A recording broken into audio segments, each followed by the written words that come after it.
পলসন্ডায় 34 নম্বর জাতীয় সড়ক থেকে 12 নম্বর জাতীয় সড়কে রূপান্তর।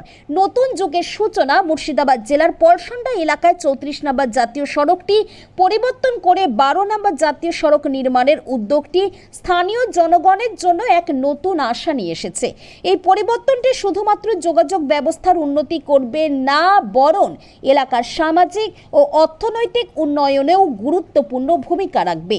34 নম্বর জাতীয় সড়কটিতে যানজট ও দুর্ঘটনার সংখ্যা বাড়ছিল, যা স্থানীয় জনগণের জীবনে অসুবিধা সৃষ্টি করছিল।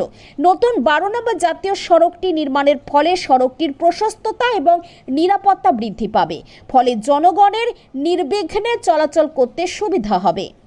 নতুন সড়কটি কৃষক এবং ব্যবসায়ীদের জন্য একটি স্বস্তি। তারা সহজেই তাদের পণ্য স্থানান্তর করতে পারবেন, যা তাদের আয়ের ওপর ইতিবাচক প্রভাব ফেলবে। 12 নম্বর জাতীয় সড়কটি হবে আধুনিক এবং পরিকল্পিত, যা দ্রুততার সঙ্গে শহর ও গ্রামের মধ্যে সংযোগ স্থাপন করবে। স্থানীয় জনগণ এই পরিবর্তনকে স্বাগত জানিয়েছেন। তারা বিশ্বাস করেন যে এটি তাদের জীবনযাত্রার মান বাড়াবে এবং সামাজিক সংযোগ শক্তিশালী করবে। শেয়ার করুন এই প্রতিবেদনটি এবং জানান আপনার মতামত।